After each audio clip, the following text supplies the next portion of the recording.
እላችኋለሁ የማካፈልበት ርዕስ የጤነኛ ቤተክርስቲያን ምልክት የሚል ነው። የጤነኛ ቤተክርስቲያን ምልክት፣ የጤነኛ ቤተክርስቲያን ምልክት። ቤተክርስቲያን ብዙ አለ፣ ብዙ ይኖራል። ብዙ አይነት የምንሰማው የምናየው ነገር አለ። ግን የቤተክርስቲያን ታፔላ ስለተለጠፈበት ወይ ደግሞ ስሙ ልዩ አይነት ስም ስለወጣ ቤተክርስቲያን ማለት አይደለም። ቴስት ላይ ታለ አንድ ቤተክርስቲያን ጤነኛ ቤተክርስቲያን መሆኗን መመዘኛ አለ፣ መመዘኛ። ስለዚህ ስለሱ አንድ 3 ነጥቦች ነው የምንነጋገረው። የጤነኛ ቤተክርስቲያን ምልክት ማለት ነው። ቤተክርስቲያን ምንድን ነው? ህንፃው ነው? ሰው ነው? ምኑ ነው? እግዚአብሔር ይመስገን። እስቲ እናውጣና ማቴዎስ ወንጌል ምዕራፍ 13 ጀምሮ እናነባለን። በጌታ ስም ጠይቃችሁ ደስ ይለኛል። ሁላችንም ቆመን የእግዚአብሔር ቃል ብናነብና ወደ ትምህርታችን ብንሄድ ደስ ይለኛል። ማቴዎስ ወንጌል ምዕራፍ 16 ሲናውጣ መጽሐፍ ቅዱስ የያዙ ሰዎች ጎናችን ካለው ጋር አብረን እየተያየን እናነባለን። የከበረ የእግዚአብሔር ቃል ስለሆነ ኢየሱስም ወደ ፊልጵስዩስ ቄሳርያ አገር በደረሰ ጊዜ ደቀ መዛሙርቱን ሰዎች የሰው ልጅ ማን እንደሆነ ይሉታል ብሎ ጠየቀ። እነርሱም አንዳንዱ መጥምቁ ዮሐንስ፣ ሌሎቹም ኤልያስ፣ ሌሎቹም ኤርምያስ ወይም ከነቢያት አንዱ ነው ይላሉ አሉት። እርሱም እናንተስ እኔን ማን እንደሆኑ ትላላችሁ አላቸው። ስምዖን ጴጥሮስም መልሶ አንተ ክርስቶስ የሕያው እግዚአብሔር ልጅ ነህ አለ። እግዚአብሔር ይመስገን። ኢየሱስም መልሶ እንዲህ አለው፣ የዮና ልጅ ስምዖን ሆይ በሰማያት ያለው አባቴ እንጂ ሥጋና ደም ይሄን አልገለጠልህምና ምንድን ነህ? ብፁዕ ነህ። እኔም እልሃለሁ አንተ ጴጥሮስ ነህ፣ በዚህች ዓለት ላይ ቤተ ክርስቲያኔን እሠራለሁ፣ የገሃነም ደጆችም አይችሏትም። የመንግሥተ ሰማያትን መክፈቻዎች እሰጥሃለሁ።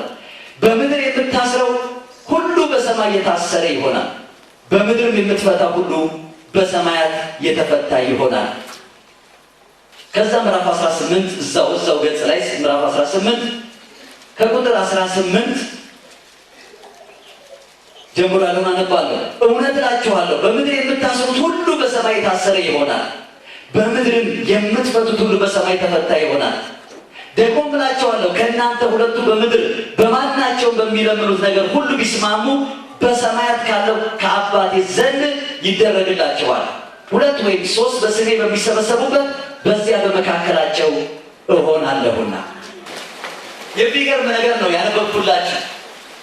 ጌታችን ኢየሱስ ክርስቶስ ከደቀ መዛሙርት ጋር ብዙ ጊዜ ቆይቷል። ይህን ጥያቄ ይጠይቃሉ ብሎ አላሰቡም። እንዲህ አይነት ጥያቄ እንጠይቃለን ብሎ ያሰቡ አይመስለኝም። ግን ጥያቄ ጠየቃቸው። ለመሆኑ እኔ የሰው ልጅ ማን ይሉኛል ብሎ ጠየቃቸው። መጥምቁ ዮሐንስ ይለዋል፣ ኤልያስ ነው ይለዋል፣ ኤርምያስ ነው ይለዋል፣ ከነቢያት አንዱ ነው ይለዋል። አይ ብዙ ነገር ይላሉ። ምንም አላለም። በርቀት ስለሚገምቱ ምንም ችግር የለም።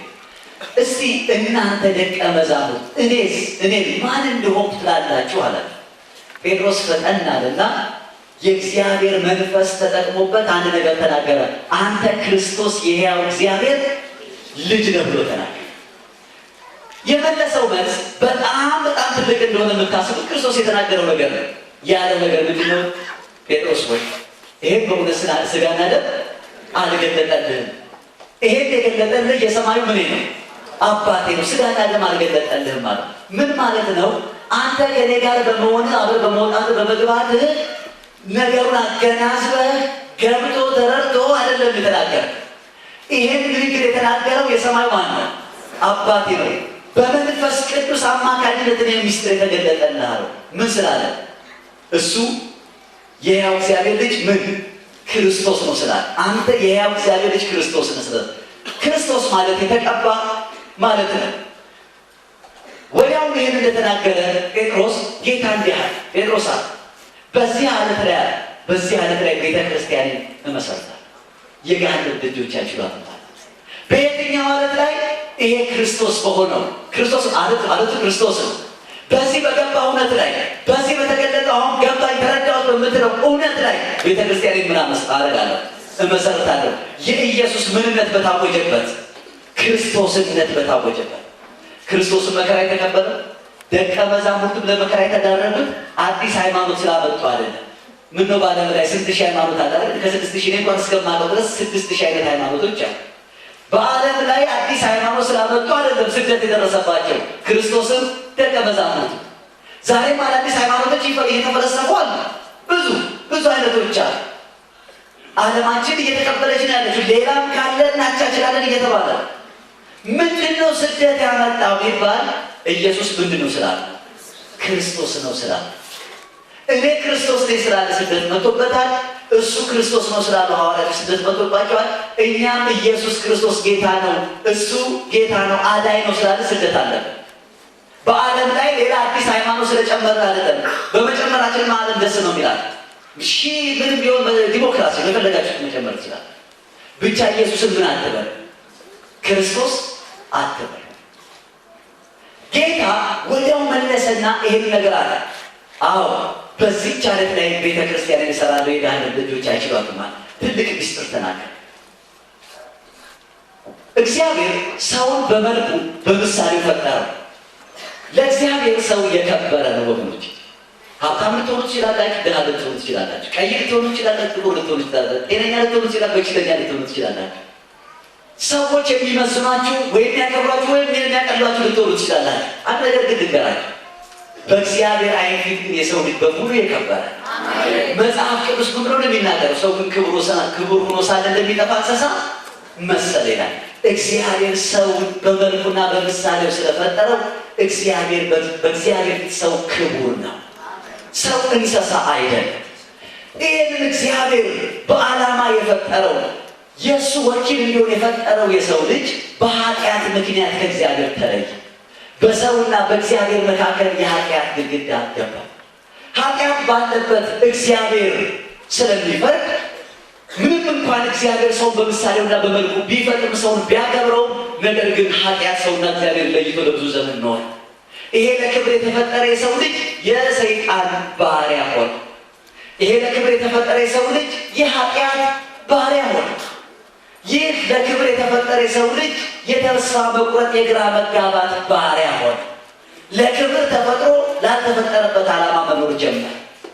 ጭንቀት የሞላው ግራ መጋባት የሞላው ለምን ተፈጠርኩ፣ ማነኝ እኔ፣ ምንድን ነኝ የሚል በሕይወት ላይ ትልቅ ጥያቄ ምልክት የሚፈጥር ሰው ሆነ።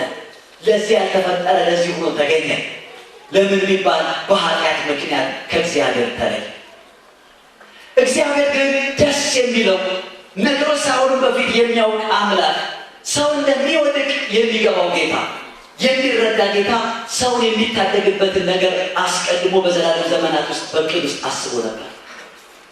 ሰው ሆኖ በመምጣት በምድር ላይ በመመላለስ የሰው ሁሉ ኃጢአት የዓለም ሁሉ ኃጢአት በእሱ ላይ በመሆን በሰውና በእግዚአብሔር መካከል ያለውን የኃጢአት ግድግዳ ሽሮ ሰው እንደ ቀድሞ እንደ ድሮ እንደተፈጠረበት አጀንዳ ለእግዚአብሔር ክብር የሚኖርበትን እግዚአብሔር አስቧል። ለዛም ክርስቶስን አዘጋጅ። እግዚአብሔር ይመስገን። ስለዚህ ኢየሱስ ክርስቶስ በምድር ላይ የመጣበት ዋናው ዓላማው ሰውን ከእግዚአብሔር ጋር ለማስታረቅ። ይሄ ትልቅ ዓላማ። ሰው ከእግዚአብሔር ጋር ሲያስታርቅ ሰው ወደ ተዘጋጀለት ወደ ከበረው ወደ ቀደመው ወደ ጥንቱ ወደ ጠዋቱ ሊመለስ። ስለዚህ አምላክ ሰው ሆነ። ይሄ ሚስጥር የሚታወቀው በማርያምና በዮሴፍ በኩል ብቻ ነው። ወንድ ሳታውቅ አርግዛ ተገኘች። ያረገዘችበትን ምክንያት መልአኩ መጥቶ ነገራት። ትጸንሳለች፣ ወንድ ልጅ ትወልጃለሽ አላት። ወንድ አላውቅም አለች። መንፈስ ቅዱስ ይሄን የሚያደርገው ዓላማ አለኛ። የእግዚአብሔር መልእክተኛ እንደ ቃል ይሁንልኝ አለች። የእግዚአብሔር ባሪያ እንደ ቃል ይሁንልህ አለ። ከዛ ደግሞ ዮሴፍ የማርያም እጮኛ ነበርና በስውር ሊተዋት ፈለገ። ምክንያቱም ሆዷ ገፍቶ ስለነበረ መልአኩ ተገለጠና እሷ የጸነሰችው ከመንፈስ ቅዱስ ነው፣ ከሰው እንዳይመስልህ እንዳትለያት፣ የእኔ ዓላማ አለባት። እሺ አለ። ልጁ ተወለደ። ሰው ሁሉ የሚያውቀው ኢየሱስ ክርስቶስን እንደ ማንኛውም ሰው እንደተወለደ። ልክ በሀገራችን ሰው ሲወለድ በባህል ተነስተው እንኳን ማርያም ማረችሽ በሽቅም ታውጣሽ ልክ እንደሚባለው በዘመኑ ምን እንደሚባለው አላውቅም፣ የወለዱ ሰዎች እንደሚባሉ ተብላለች ማርያም። ምንም የተለየ ነገር የለበትም። ኢየሱስ ክርስቶስ ዘመኑን ሁሉ በጨረሰበት 30 ዓመት በምድር ላይ ሲመላለስ አምላክ በሰው መካከል መሆኑን የሚያመለክት አንዳች የተለየ ነገር አልነበረበትም። ክፍ አልነበረበትም፣ እዚህ ጋር ደግሞ የሚያበራ የሚበረቀረቅ ነገር አልነበረበትም። አንዳንድ ደግሞ የተረት መጽሐፍ እንደሚናገረው በቆርቆሮ ላይ ጨረር እንዲህ ይወጣል አይደለ? በቀዳዳ ቆርቆሮ በዛ ላይ አይንሸራተትም ነበር። ሰው ነበር፣ የሰፈር ልጅ ነበር፣ ይላላክ ነበር። አባቱ ደግሞ አናጺ ነበርና አባቱ ሲሰራ በታማኝነት ይሰራ ያገለግል ነበር። ከዛ በኋላ ተነሳና እኔ ክርስቶስ ነኝ አለ። ከባድ ነገር ነው። ነገር ግን እነሱ ተቀበሉትም አልተቀበሉትም ኢየሱስ እሱ ክርስቶስ ነው። እግዚአብሔር ይመስገን። በመጨረሻ ላይ በመስቀል ላይ በመሞቱ መጽሐፍ ቅዱስ ሲናገር እኛ በእርሱ ሆነን የእግዚአብሔር ጽድቅ እንድንሆን ኃጢአት ያላወቀውን አንድ ልጁን ስለኛ ኃጢአት አደረገ። ክርስቶስ ስለኛ ኃጢአተኛ ሳይሆን የሆነው ኃጢአት ነው። እኛ ላይ የነበረው ኃጢአት ክርስቶስ ላይ ሆነ። ክርስቶስ ኃጢአት ሆኖ በመስቀል ላይ ተወገደ። እኛ የእግዚአብሔር ጽድቅ ሆነን ተቆጠረ። የእግዚአብሔር ልጆች ሆነን እግዚአብሔር ይመስገን። ወገኖቼ ይሄን እያየ ነው እና እንዲህ ያለው በዚህ ዓለት ላይ ያለው ይሄ በምሰራው ስራ ቤተ ክርስቲያን ትመሰረታለች። ያን ጊዜ የገሃነም ደጆች ምን አይሏትም? አይችሏትም። ማንም የማይችላትን ነው ማስነሳዋል። ክርስቶስ በመስቀል ላይ ሞተ፣ ተነሳ። ቅዱሳን ወደሱ መጡ፣ የእሱ ሕይወት ተካፈሉ። ቤተ ክርስቲያን ተመሰረተች። ቤተ ክርስቲያን የክርስቶስ አካል ናት። ራሷ ክርስቶስ ነው። እግዚአብሔር በምድር ላይ ሙሉ ለሙሉ የወከላት ሙሉ ለሙሉ የሚገለጥባት ከሀ እስከ ፐ ቤተ ክርስቲያን ብቻ። ቤተ ክርስቲያን የክርስቶስ ወኪል ባለስልጣን፣ ባለ ሙሉ ስልጣን አምባሳደር። ይህ የሆነው ደግሞ በምኞት አለ፣ በዘዴም በባሌም በቦሌም አለ። ክርስቶስ ሞቶ አንተ የእግዚአብሔር መንግስት አምባሳደር፣ አንቺ የእግዚአብሔር መንግስት አምባሳደር ነሽ። ወደ ቀደመው ነገራችን ተመልሰናል። እግዚአብሔር ይመስገን።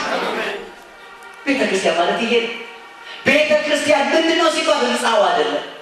ቤተ ክርስቲያን ማለት ስርዓቱ አይደለም። ቤተ ክርስቲያን ማለት በክርስቶስ አምነው ድነው የተጠሩ የእግዚአብሔር ቅዱሳን ማለት። ቤተ ክርስቲያን ማለት ቅዱሳን ማለት። እግዚአብሔር ይህችን ቤተ ክርስቲያን በምድር ላይ ሲመሰርት ዓላማው ውስብስብ አይደለም። ዓላማው ግልጽ ነው። 1 2 3 17 18 አይደለም። እግዚአብሔር በክርስቶስ ሆኖ ራሱን ከኛ ጋር አስታረቀ። በእኛም የማስታረቅ ቃል አኖረ። ኑ ከእግዚአብሔር ጋር ታረቁ ብለን ስለ ክርስቶስ እንለምናለን። የቤተ ክርስቲያን ዋናው ዓላማው ዝማሬ ማቅረብ አለ፣ እንደኔ መስበክ አለ፣ እንደኔ ማሸብሸብ አለ። የቤተ ክርስቲያን ዋናው ዓላማው በምድር ላይ የማስታረቅ ስራ መስራት። ለእግዚአብሔር የከበረ ሕዝብ ሰው ነው የከበረ። ዛሬም ክርስቶስ በመስቀል ላይ ሞቶላቸው ያዳኑ ሰዎች አሉ። እግዚአብሔር እነዚህ ሰዎች በመልኩና በምሳሌ የፈጠራቸውን ሰዎች ዛሬ መታደግ ይፈልጋል፣ ማዳን ይፈልጋል። ማን ይናገር? በምን ስልጣን ይናገር? ማን ስልጣን ይስጠው? ማንም በምድር ላይ የለም። የማስታረቅ ቃል የተቀበለ በክርስቶስ አምኖ የዳነ ሰው ብቻ ነው። እግዚአብሔር ይመስገን። ክፉን መጫማት የሚችል የዳነ ሰው ብቻ ነው። አጋንንትን መርገጥ የሚችል አጋንንትን ማዘዝ የሚችል ወገኖች፣ የተራ ነገር አይምሰላችሁ። ይሄ ተራ ነገር አይደለም። ሳይንቲስት አይቋቋመው፣ ባለስልጣን አይቋቋሙትም። ትልቅ መሳሪያ የሰሩ ነገስታቶች አጋንንትን ሊቃወሙ አይችሉም። አጋንንትን መቃወም፣ ማሰር፣ መፍታት የምንችል እኛ ብቻ ነን። እግዚአብሔር ይመስገን። ምክንያቱም ባለሙሉ ምን ስለሆነ? ባለስልጣን ስለሆነ። ዛሬ ኃጢአትን አሸንፎ ኃጢአትን እምቢ ብሎ መኖር የሚችል ማንም ሰው የለም። ትልቅ ፕሬዚዳንቶቹ ነው ከሚስታቸው ውጭ ሌላ ሲባልጉ ተገኝተው ባለስልጣን ሆነው ስልጣናቸው ተቀምጦ የፍርድ ማዘዣ የሚጻፍላቸዋል። ዶክተር ተብሎ ሳይንቲስት ተብሎ ግን የተጭበረበረ ህይወት የሚኖራል። ማንም ሰው ኃጢአትን ማሸነፍ አይችልም። መነጽር ያደርግ አንቱ ቢባል ሰው ሁሉ በቃ የፈለገ ነገር እንትን ቢለው ኃጢአትን እምቢ ማለት በትልቅነት አይገኝም። ሞቶ በመነሳት ብቻ፣ እግዚአብሔር ይመስገን፣ አዲስ ፍጥረት በመሆን ብቻ። ለዚህ ነው አንዳንድ ሰዎች የተዋጣላቸው መሪዎች ሆኑና ራሳቸውን መግዛት ግን ያቀታቸው። አንዳንድ ሰዎች የተዋጣላቸው ምሁር የሆኑና ቤታቸው የሚሰግዱለት ነገር አለ። በእናት በአባት የመጣ ጣጣ የሚያስገብራቸዋል። ቀሚስ እያስለበሰ ምን እያስ ሰውየውን ለማግኘት ሰዎች ካርድ እያጻፉ ስንትና ስንት ብር እሱ ጋር ሊታከሙ ይችላሉ። ሰውየው ካላንተ ስርዓት ነፃ ላይሆን ይችላል። ይህንን ነፃ ሊያደርግ የሚችል ሊያሸንፍ የሚችል በክርስቶስ አምኖ የዳነ ብቻ። ወገኖቼ በክርስቶስ በሰማያዊ ስፍራ በመንፈሳዊ በረከት ሁሉ የባረከን የጌታችን የኢየሱስ ክርስቶስ አምላክና አባት ምን ይበል ይባረክ ያለው ይሄ ነው። ይሄ ስለሚገባል ተራ ሰዎች አይደለም፣ ምናምንቴ ሰዎች አይደለም። ለምን እንደምንኖር ትርጉም የገባን ሰዎች ነን። ሰው ኑሮ ሁሉ ያልፋል ወገኖቼ። ታይተን እንዳንጠፋ ዘላለምነትን በውስጣችን የጨመረ ይሄ እውነት ከእግዚአብሔር ጋር ታርቀን የዘላለም ሕይወት አግኝተን እግዚአብሔርን ወክለን የማስታረቅ ስራ እንድንሰራ ይሰጠን እግዚአብሔር። ይሄ ነው ቤተክርስቲያን የሚያውቃት እንዲህ ነው እግዚአብሔር። በሌላ መንገድ አያውቃትም ቤተክርስቲያን። የተሸነፈች ቤተክርስቲያን እግዚአብሔር ያውቅ። ነውረኛ ቤተክርስቲያን እግዚአብሔር ያውቅ። ዝሙትና ርኩሰት የሰለጠነባትን ቤተክርስቲያን እግዚአብሔር አያውቅ። አጋንንት የሚሰለጥንባት አጋንንት የሚያስጓራትን ቤተክርስቲያን እግዚአብሔር አያውቅ። እሱ የሚያውቃት ቤተክርስቲያን የጋነት ልጆች የማይችሏት ኃጢአት አይችላትም፣ አጋንንት አይችላትም፣ ዓለም አይችሏትም። ምድርን ሁሉ የምትሞላ ቤተክርስቲያን ማለት ይችላል። ቤተክርስቲያን ተብሎ በእስክሪብቶና በፓርከር ስለተጻፈ አለ ማለት አለ። እየሰማችሁ ነው ወገኖቼ? እውነተኛ ቤተክርስቲያን ህይወታችን ተሸንፈን ብዙ ምንፈራው ነገር ምንደነግጠው ነገር በኃጢአት ባሪያ የምንሆንባቸው ብዙ ነገሮች ቢኖሩ ወገኖች አንድ ነገር ልንገራችሁ፣ ራሳችን መመርመር አለን። ክርስቶስ የሚያውቀው ቤተክርስቲያን የጋነት ልጆች የማይችሏት በአለቱ ላይ የተመሰረተች ጤነኛ ናት። ሰዎችን ከኃጢአት ትታደጋለች እንጂ በኃጢአት አትጨበላለች። ሰዎችን ከአጋንንት ስራ ትፈታለች እንጂ በአጋንንት ፍርሃት አትጨነቅ። ሰዎች ሩጠው እንዲመጡ የጽድቅ ብርሃን እንዲያዩ ታደርጋለች እንጂ ቤተክርስቲያን እዚህ የደፈነ ጨለማ ኑሮ እዚህ ውስጥ አይኖር። ሀሳብ ገብቷቸዋል? አሁን አንዳንድ ሰው እንዲሁ ያስብ ወንጌል ብርሃን ማለት ነው። ወንጌል ብርሃን ነው የሚለው የቷናት ወንጌል ብርሃን? ወንጌል ብርሃን የሚል እግዚአብሔር አያውቅም። እግዚአብሔር የሚያውቀው በክርስቶስ የተጠሩ የዳኑ ቅዱሳን ነው። እግዚአብሔር እኔም እያወራለሁ ስለ ወንጌል ብርሃን አይደለም እያወራለሁ በክርስቶስ አምሮ ስለዳኑ ቅዱሳን። ብዙ ስም ሊኖረን ይችላል፣ ብዙ አይነት ልንሆን እንችላለን። ወገኖቼ ስሙን፣ በኦርቶዶክስ ውስጥ በካቶሊክ ውስጥ ክርስቶስን የህይወታቸው ጌታና አዳኝ አድርገው እሱን አንግሰው የገሃነም ልጆች የማይቋቋም ህይወት የሚኖሩ ቅዱሳን ነው። እኛ ጋር መጥቶ እዚህ መቀመጥ የለባቸው። እኔ ደስ ለማሰኘት 24 ሰዓት ማሸብሸብ የለባቸው። ተጠሪነታቸው ለእግዚአብሔር ነው፣ ተጠሪነታቸው ለአቶ ከዲ አይደለም። እውነተኛም ቤተክርስቲያን የሚያውቀው ይሄ። እየሰማችሁ ነው? ትልቅ ኃላፊነት አለብን ወገኖች። እግዚአብሔር ይጠይቀናል። ስሙ፣ እግዚአብሔር ገንዘብ ቢሰጠን ቢድረን ቢፈውሰን ከበሽታችን ታሪካችንን ገልብጦ በተማረንበት ቦታ ቢያከብረን ይሄ ዓላማው ሆኖ አይደለም። ይሄ እግረ መንገድ ነው። ይሄ ፒክ ተደርጎ የሚኬድ ነገር አለፍ ብላችሁ ልትወስዱት ነገር ነው። ዋናው ዓላማው ግን በምድር ያለን ወገኖቼ የእሱ መንግስት ወኪል አምባሳደሮች ነን። ለመልእክት ተቀምጠናል። መልእክተኞች ሰዎች ትዳራችንን አይተው የራሳቸውን ትዳር እንዲመራ ነው። የእኛ ህይወት አይተው ህይወታቸውን ቼክ እንዲያደርጉ፣ የእኛ ነፃ መውጣታችን አይተው ነፃ ለመውጣት ወደ እኛ እንዲመጡ። ሰውን ከእግዚአብሔር ጋር ማስታረቅ እንዴት ይቻላል? እየሰማችሁ ነው? እንዴት ይቻላል? ሰው የተጣላ ሰው እንኳን ማስታረቅ ይከብዳል። መለኮትን ኃጢአተኛ ከሆነ ከሰው ጋር ማስታረቅ ይቻላል። ግን ተሰጠ፣ በስልጣን ይሄ ተሰጠ። አስታራቂዎች አንተ የምትሰራበት መስሪያ ቤት ውስጥ እግዚአብሔር አንተን ከፍ ከፍ አድርጎ አክብሮ ልብስን እያስለወጠ መኪናን እያስለወጠ ልዩ ሰው አድርጎ አቤት ጌታ አከበረው የሚያስብል የእግዚአብሔር አጀንዳ የለም። እንዲህ አይነት አጀንዳ የለውም እግዚአብሔር። አንተን ያላከበረው ነገር የለም። አክብሮ ጨርሷል። ምን አላል? ትልቁ ማንም ሊባረክበት ሊከብርበት የማይችለው መንፈሳዊ ነገር ነው። በመንፈሳዊ ነገር ተባርከናል። አግኝተሃል፣ ታጣል፣ ጤናነት ይታመማል። ባለፈው ተፈወስ ብሎ ፕሮግራም ላይ ትታመማል፣ ድነሃል፣ ትሞታለህ።